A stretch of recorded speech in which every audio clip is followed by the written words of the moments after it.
Di dunia One Piece banyak karakter hebat yang lahir bukan hanya karena kekuatan mereka sendiri, melainkan berkat bimbingan seorang guru atau mentor, dari sosok yang bisa memberikan inspirasi, mengajarkan teknik bertarung, hingga menanamkan nilai hidup yang mendalam. Peran mentor memiliki pengaruh yang besar dalam perjalanan para tokoh utama, mulai dari Zoro yang pernah ditempa oleh Mihawk, Sanji yang dibimbing oleh Zeff, hingga Luffy yang diwarisi semangat besar dari Garp. Para mentor inilah yang diam-diam membentuk jalan para karakter menuju kejayaan. Jadi sebelum masuk ke pembahasannya, jangan lupa buat klik tombol subscribe dan aktifin lonceng notifikasinya, biar kalian gak ketinggalan update terbaru seputar dunia One Piece.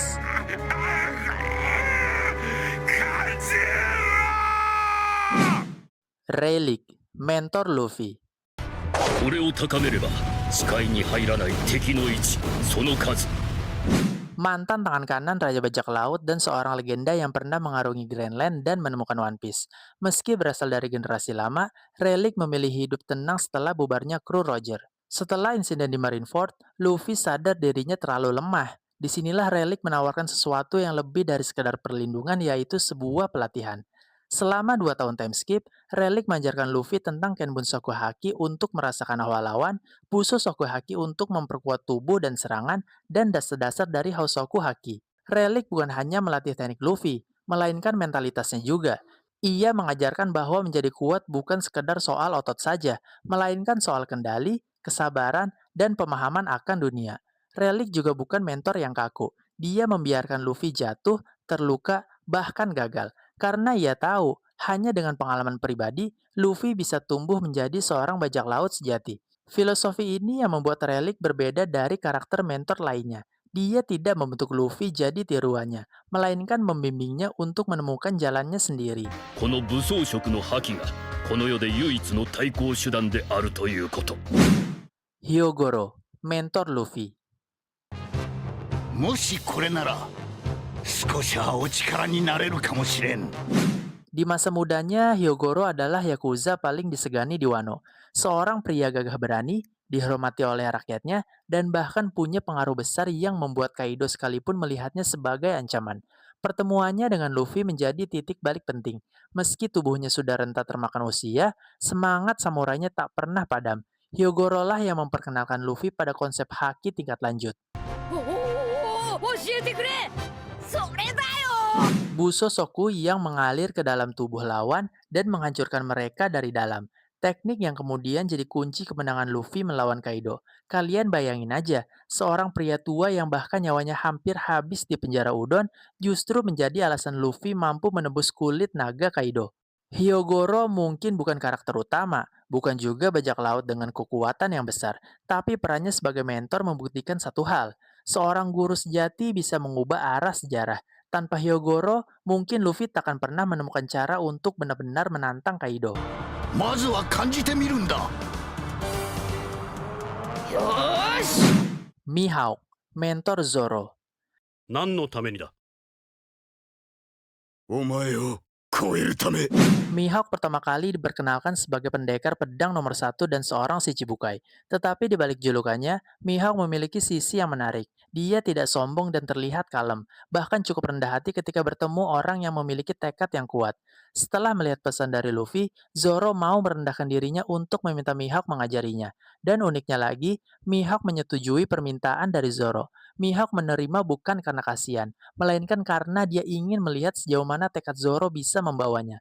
Setelah 2 tahun time skip, Mihawk melatih Zoro dengan sangat keras. Dia mengasah teknik pedang milik Zoro, mengajarkan haki, dan membentuknya menjadi pendekar pedang yang sejati. Mihawk bukan tipe guru yang cerewet atau banyak bicara. Justru dia membiarkan muridnya belajar lewat disiplin, rasa sakit, dan pengulangan. Filosofi ini mirip dengan pendekar klasik, yaitu membentuk murid bukan hanya secara fisik saja, melainkan lewat mental juga. Hasilnya adalah setelah time skip, Zoro keluar sebagai sosok yang benar-benar berbeda, kuat, disiplin, dan lebih matang. 俺の首を狙う剣士を俺の手で育てろというのか Zeff, mentor Sanji. いい。そのピストル俺に向けろ。お前バカか死ぬぞ。 Zeff dulu dikenal sebagai bajak laut legendaris dengan julukan Red Leg Zeff. Julukan itu diberikan karena gaya bertarungnya yang hanya menggunakan kaki dan juga kebiasaannya menendang musuh hingga kapal musuh hancur berantakan. Namun di balik itu semua, Zeff memiliki cita-cita yang sederhana yaitu membuka sebuah restoran di lautan. Namun peran terbesarnya bukan soal masakannya, melainkan pengorbanannya. Ketika ia dan Sanji terjebak di Pulau Karang setelah kapalnya karam, Zeff sampai rela nggak makan berhari-hari hanya untuk menyelamatkan bocah kecil yang bukan siapa-siapa baginya. Meski sering terlihat kasar, Zeff sebenarnya sangat menyayangi Sanji.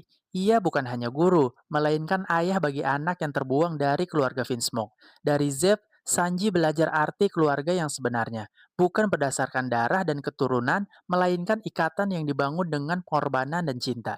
Ketika Sanji memutuskan bergabung dengan kru topi jerami, Zeff tidak pernah menahannya. Justru ia mendorong Sanji untuk mengejar impiannya menemukan All Blue.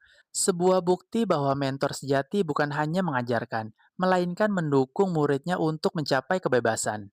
Zeff mungkin tidak sekuat Relik atau sehebat Mihawk, tapi jika kita bicara soal hati, dedikasi, dan pengorbanan, Zeff sangat layak disebut sebagai salah satu mentor terbaik di One Piece. Tanpa dirinya, mungkin Sanji tidak akan pernah menjadi koki hebat yang kita kenal sekarang ini. お前が俺と同じ夢を持ってたからだ。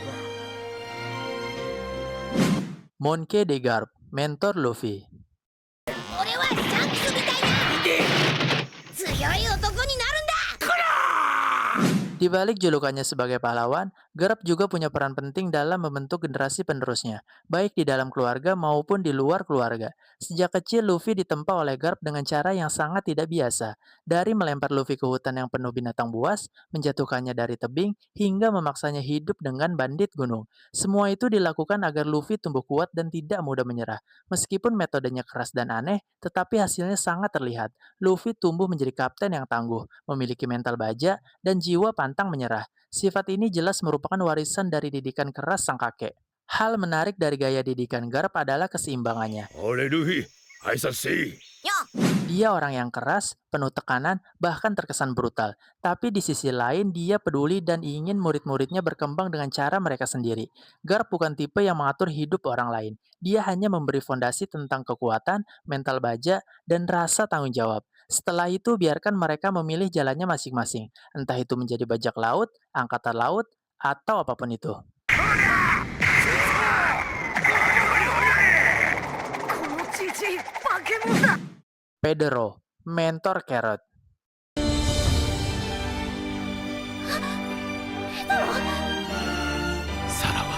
Pedro adalah seorang Xedraming dari suku Singa, kapten kelompok Guardians dan salah satu sosok yang sangat dihormati di Zou. Meskipun bukan bajak laut legendaris, Pedro memiliki pengalaman yang panjang, semangat juang yang besar, dan rasa tanggung jawab yang mendalam terhadap masa depan. Sejak awal bertemu dengan kru topi jerami, Pedro sudah menunjukkan sifat mentor sejati. Ia bukan hanya sekedar membantu saja, melainkan memberikan arahan, semangat, dan motivasi kepada Carrot. Pedro adalah guru, panutan, sekaligus sosok kakak yang selalu melindungi Carrot. Ia menanamkan nilai-nilai penting tentang keberanian, pengorbanan, dan melihat jauh ke depan demi masa depan dunia. Pedro tahu betul bahwa generasi baru adalah sebuah harapan. Ia rela menjadi batu loncatan meski nyawanya harus dipertaruhkan.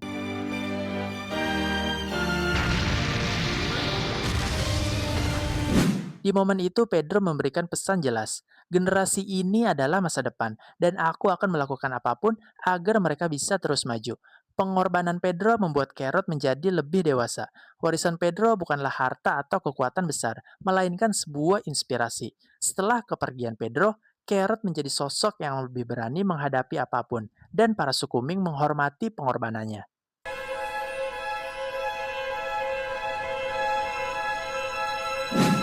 Ivankov, mentor Sanji. そうなんでしょ。 Setelah tragedi Marineford, kru topi jerami tercerai-berai. Masing-masing harus berlatih dan berkembang agar bisa kembali menjadi lebih kuat. Sanji yang terdampar di Momoero Island awalnya terjebak dalam neraka pribadi. Pulau itu dihuni oleh Okama dan dipimpin oleh sosok flamboyan, penuh energi, tapi juga sangat kuat yaitu Ivankov. Bagi kalian yang belum tahu Okama, Okama adalah istilah gaul dalam bahasa Jepang untuk pria yang mengadopsi banyak sifat dan perilaku feminim, termasuk pria gay dan pria yang berdandan seperti wanita. Awalnya Sanji menolak keras keberadaan Ivankov dan pasukan Okama, tapi justru dari penolakan itu Sanji ditempa.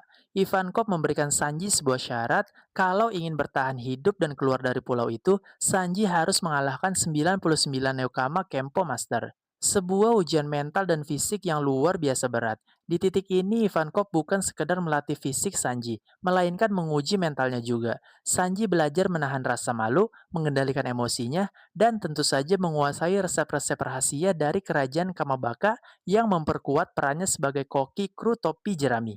Hasilnya terlihat jelas setelah time skip. Sanji bukan hanya lebih kuat dengan teknik baru seperti Skywalk dan Hell's Memories, tapi juga memiliki bekal ilmu memasak yang membuat kru semakin solid. Latihan di bawah Ivankov membentuk Sanji menjadi pribadi yang lebih tangguh. Meskipun sering terlihat kesal dan trauma dengan pengalaman di Momoairo, kenyataannya Sanji mendapatkan mentor yang benar-benar mendorongnya melampaui batas. ポワルはフレールスペクトル Dr. Hiluluk dan Dr. Kureha, mentor Chopper. やったぞチョッパー研究は成功したんだ Kedua dokter ini berasal dari Drum Island. Mereka bukan sekedar dokter saja, melainkan simbol harapan, semangat, dan ilmu yang akan diwariskan kepada generasi berikutnya. Dokter Hiluluk adalah dokter aneh yang memiliki impian yang besar. Ia bukanlah ahli medis terbaik dan seringkali malah bikin pasien menjadi tambah parah. Tapi satu hal yang nggak bisa dipungkiri adalah hatinya. Dia percaya bahwa dokter sejati bukan cuma menyembuhkan penyakit di tubuh saja, melainkan menyembuhkan hati orang lain. Filosofi sederhananya adalah tentang bunga sakura yang bisa menyembuhkan jiwa. Meskipun itu terdengar gila, akan tetapi itu justru jadi simbol harapan yang diwariskan kepada Chopper. Pengorbanannya adalah salah satu momen paling menyedihkan di One Piece. Hiluluk tahu hidupnya tinggal sebentar lagi, tapi dia tetap berusaha memberikan pesan terakhirnya.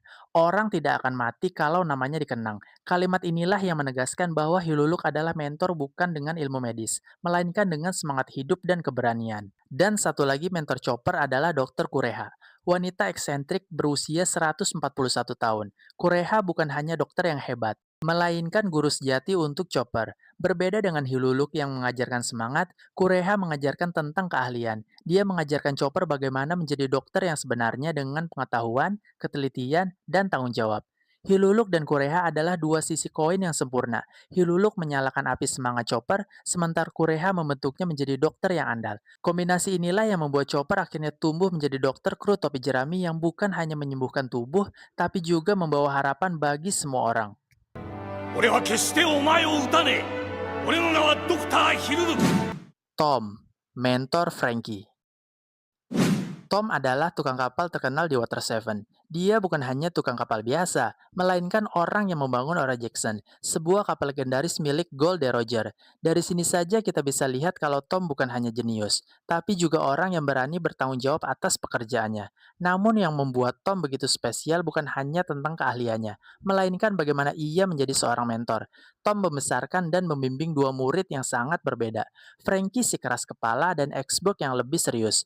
Tom gak pernah menyerah mendidik mereka berdua. Meskipun Frankie sering bikin masalah dengan kapal-kapal buatannya, justru Tom selalu percaya kalau muridnya suatu saat akan menemukan jalannya sendiri. Salah satu momen paling berkesan adalah ketika Tom mengajarkan tentang harga diri seorang tukang kapal. Dia bilang seorang pria harus bangga dengan kapal yang dia ciptakan. Filosofi inilah yang akhirnya membentuk Frankie menjadi pria yang selalu bangga dengan ciptaannya. Tom bahkan mengorbankan hidupnya demi menyelamatkan murid-muridnya. Dia dihukum karena membangun kapal Roger. Tapi sebelum itu terjadi, dia masih sempat membela Frankie yang waktu itu hampir dihancurkan oleh ciptaannya sendiri.